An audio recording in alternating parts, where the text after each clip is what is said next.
réclamaient les États généraux de la nation oubliaient que c'était, en tant que citoyens de la République, ils avaient totalement oublié que l'État général de la nation se fait une fois chaque année.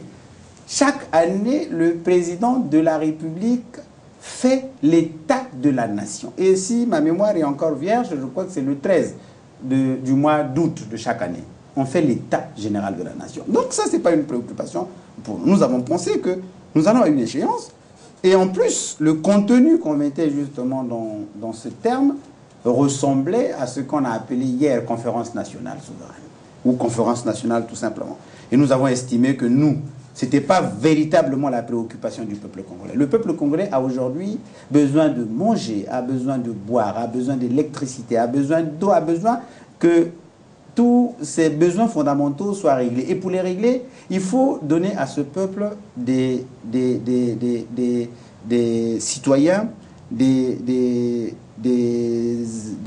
comment on les appelle, les citoyens locaux, les élus qui ressemblent, qui incarnent leurs préoccupations. Et pour le faire, il faut aplanir, il faut niveler les différences, il faut organiser une élection en toute transparence pour que le peuple congolais se reconnaisse dans justement les gens qui seront considérés comme élus. Et ça, nous pensons que c'est basique, ça, nous pensons que c'est fondamental. C'est fondamental. Donc les États généraux, comme l'ont demandé certains, nous avons estimé tout simplement que ce n'était pas opportun, c'était inopportun, parce que ça ressemblait à une conférence nationale bis, et on n'en avait pas besoin dans l'état actuel. Et dans tous les cas, à chaque année, le 13 de chaque mois d'août, le président de la République rend compte à la nation pour faire l'état de la nation. C'est à cette occasion-là que nous avons l'état de la nation. Donc nous avons estimé que ce n'était pas opportun. Voilà pourquoi nous avons dit, nous allons à une élection. Eh bien, la concertation est pour nous un cadre idéal pour aplanir les différences. Nous y allons, il faut discuter et mettre tous les sujets justement sur la table de discussion. Les travaux à Dolisie se sont déroulés en 3 commissions, à savoir les leçons à tirer sur les élections législatives de 2012, méthodologie de détermination du corps électoral, et l'autre commission, c'était les partis politiques et leur fonctionnement. Mais la commission, les leçons à tirer sur les élections législatives de 2012, c'est la commission qui a eu un peu du mal à déposer son rapport. Est-ce que parce qu'il y avait trop de choses à dire là-dessus, ou bien parce qu'on a constaté qu'il y avait trop d'irrégularités lors des élections législatives de 2012? Comment vous pouvez expliquer ça? Oui, non, c'est fondamental. Vous savez, même nous qui étions à Dolisie, on avait une autre appréciation. On se disait que la commission la plus importante par rapport à notre préoccupation, c'était la méthodologie de détermination du corps électoral. On se disait que c'était dans cette commission qu'il fallait vraiment appuyer, et que c'est dans cette commission qu'il fallait mettre les bouchées doubles. Mais au fond, et dans la faisabilité, on s'est rendu compte, dans les modalités pratiques, on s'est rendu compte que les leçons à tirer, c'était le point fondamental. Parce qu'il faut partir du passé pour le présent et du présent pour prévoir l'avenir. Voilà la mission qui était la leur. Donc, c'était la commission centrale. C'était la commission la plus difficile. Au fond, a priori, on ne s'en rendait pas compte. C'est dans l'examen de la question que tous les participants, justement, à la concertation, se sont rendus compte qu'il y avait de la matière dans cette commission, qu'il y avait à boire et à manger dans cette commission, qu'il y avait beaucoup de leçons à tirer et que les préoccupations qui se dégageaient dans cette commission intégraient les autres préoccupations. Donc, à la limite, c'était une commission transversale, pourrait-on dire.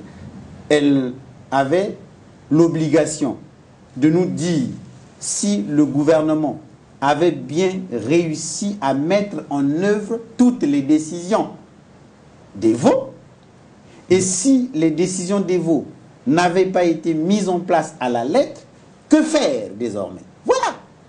C'était en fait le nœud de la concertation de Dolisie. Voilà pourquoi vous avez constaté que cette commission a d'abord eu du mal à faire son bureau. Cette commission a d'abord eu du mal à démarrer ses travaux. Cette commission a eu du mal à rendre son rapport. Et au bout du compte, puisque le principe fondamental de la concertation, c'est le consensus, au bout du compte, le consensus s'est dégagé et Nous avons tout simplement été heureux de constater que les préoccupations fondamentales du peuple congolais, une fois de plus, ont été prises en compte. Voilà un peu ce qui a prévalu. Je n'étais pas dans cette commission, mais c'est ça qui a prévalu justement, c'est ça qui s'est dégagé dans ces travaux. Monsieur Boutika, tout à l'heure, vous avez dit que le consensus n'était pas démocratique. Et vous avez dit aussi, après, que le consensus était une spécificité de la démocratie congolaise. Bon. Et la seule chose que je voudrais savoir, c'est que la démocratie, c'est aussi le respect de droits. Et que les partis politiques, pourquoi vous pensez, vous, que les partis politiques doivent se mêler dans l'organisation des élections, quand vous dites ici que la démocratie, c'est le respect des droits? On sait que dans toutes les démocraties, ceux qui ont la prérogative d'organiser les élections, c'est l'administration. C'est l'administration qui a les prérogatives d'organiser les élections. Mais pourquoi vous pensez, d'un côté, que la démocratie, c'est le respect des droits, de l'autre côté, les partis politiques exigent leur implication dans l'organisation de ce qui est de la prérogative de l'administration? Bon, mais en réalité, si j'avais la possibilité de vous poser des questions, encore que je n'en ai pas le droit, si j'avais la possibilité de poser des questions, j'allais vous demander, entre la paix et la guerre, qu'est-ce que vous préférez? Donc, nous sommes dans une situation où, rappelez-vous que nous sommes des apprentis démocrates. On est en train d'apprendre la démocratie, et l'apprentissage de la démocratie crée ce que ça peut créer. Et vous avez su, depuis la conférence nationale jusqu'à ce jour, les événements que nous avons connus dans notre pays. Et les dirigeants de notre pays ont estimé, ont pensé qu'il fallait, à côté de ce mode de gestion de la chose publique que nous avons importé de l'Occident, il fallait y ajouter ce qui correspondait à nos traditions. Et ce qui correspondait à nos traditions, c'est l'Umbongi. Ce qui correspondait à nos traditions, c'est... Qu'est-ce qui se dégage au Umbongi? C'est le consensus. Parce que si vous êtes Congolais, si vous êtes Africain, vous allez vous rappeler que dans nos traditions, eh bien, il n'y a pas ce système-là tel que nous l'avons vécu ou tel que nous le voyons en Occident. Donc, entre la rigidité du droit, entre la rigueur et la vigueur, le chaos de l'improvisation, et ce que nous constatons, le gestionnaire de la chose publique trouve le juste milieu pour garantir la paix. Il y a une phrase qui court souvent les rues, c'est que la paix n'a pas de prix. Et si la paix n'a pas de prix, qu'est-ce qu'il faut faire? Est-ce que nous sommes obligés? Parce que la démocratie, quand j'ai gagné, vous avez perdu. Mais vous attendez, j'ai 5 ans, j'ai 7 ans. Et c'est ça.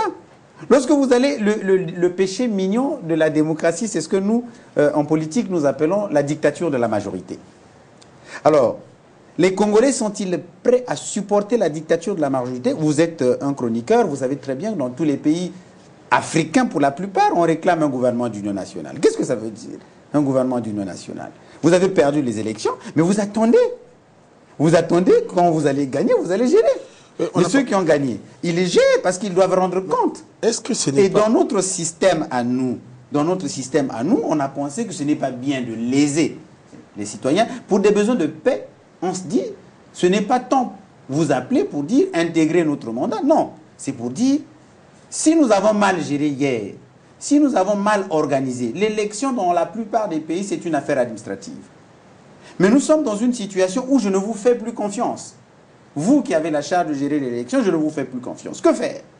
Alors on se dit, bah, écoutez, pour garantir la paix, venez, on va s'asseoir, trouvons un terrain d'entente, trouvons des principes communs, par consensus, comment nous allons organiser. Et je pense que ça, c'est une spécificité non moins négligeable, très importante, très capitale, qui appartient spécialement au Congo et qui nous permet justement de garantir la paix si chèrement acquise. Monsieur Bundika, est-ce que ce n'est pas ça qui occasionne ou qui donne l'occasion ou les arguments aux autres de créer les désordres qu'on constate? Parce que quand on dit ceux qui ont gagné ne peuvent pas tout gagner, alors que quand on est parti battre les campagnes, on savait bien que si on perd, on perd. On a besoin... Est-ce que l'opposition, quand on parle d'états généraux et quand vous acceptez d'aller dans des concertations, est-ce que ce n'est pas aussi le fait de dire la démocratie à l'africaine, c'est que quand vous gagnez, vous ne gagnez pas tout, il faut partager avec ceux qui ont perdu? Bon, non, je voudrais dire que ce qu'il y a à souligner aujourd'hui, c'est que le Congo est en train de montrer sur la place publique, la place nationale et internationale, un autre mode de gestion qui peut faire école, qui fait école, je crois, aujourd'hui.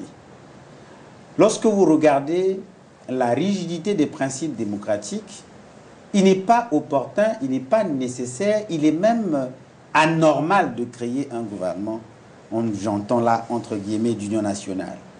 Vous avez perdu. Diable, qu'est-ce qui vous demande, qu'est-ce qui vous pousse, qu'est-ce qui moi, m'oblige?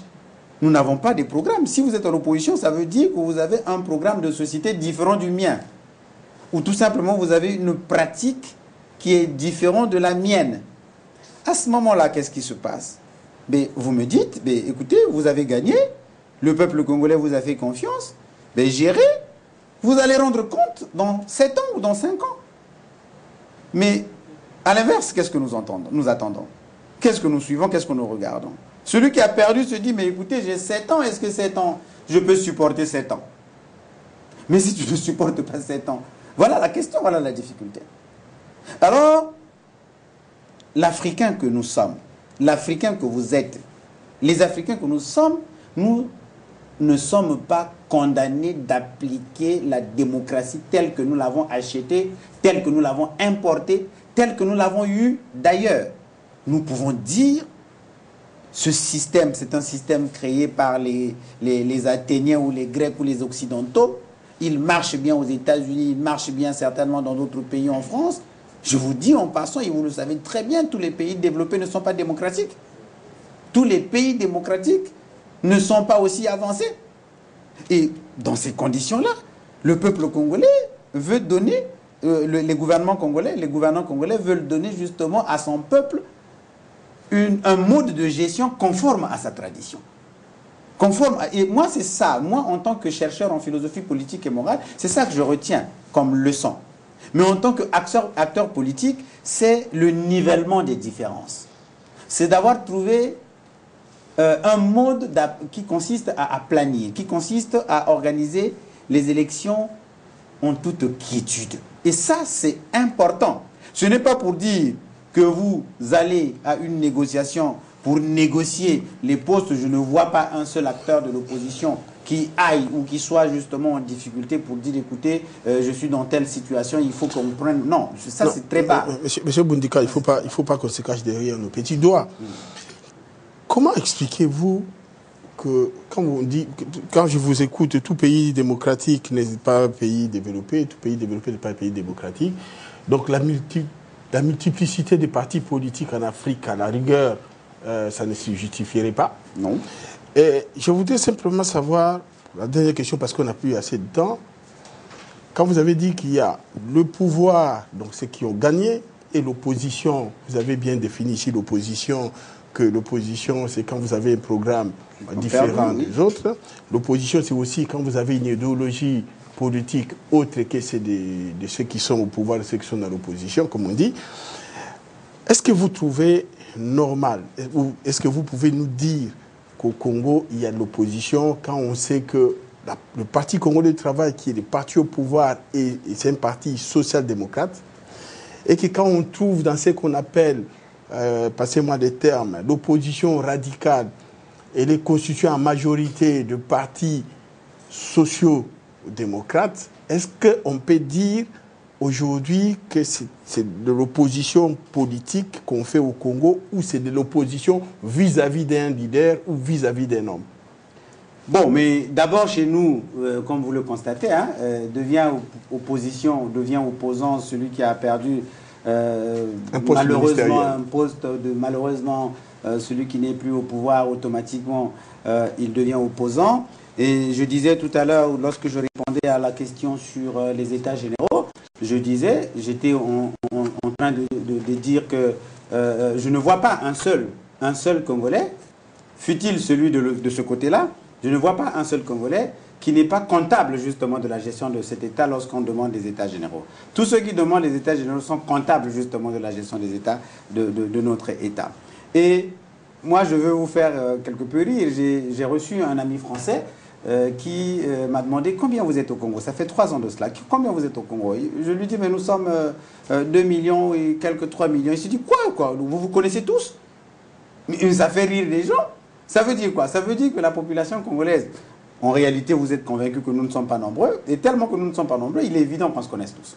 Il est évident que la plupart d'entre nous, qu'on se connaisse. Et que vous soyez de tel côté ou de tel autre côté, vous allez remarquer que les oppositions chez nous ne se font plus sous la base des idéologies. Si vous regardez tous les partis politiques qui sont inscrits au ministère de l'administration du territoire, au ministère de l'Intérieur, tous les partis sont de la social-démocratie.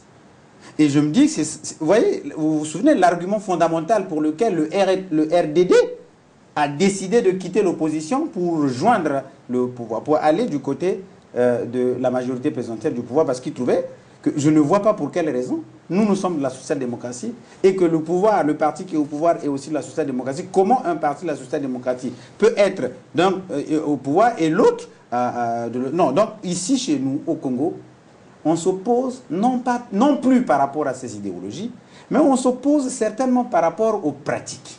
Nous avons une pratique, on peut avoir la même idéologie, mais nous la pratiquons certainement mal. Et on s'oppose, je me dis, moi j'ai une autre méthode. Nous pouvons avoir, nous disons, nous avons un seul idéal, chacun de nous veut aller vers le bonheur, mais comment y parvenir? Les méthodes nous séparent. Les méthodes nous séparent, c'est pas toujours évident que ce soit des méthodes qui nous séparent, parce que quand on voit ceux qui sont aujourd'hui dans l'opposition, ils ont été dans le gouvernement avec l'actuel chef de l'État, Denis Sassou Nguesso, et une fois ils ont quitté les pouvoirs, ils se sont retrouvés dans l'opposition.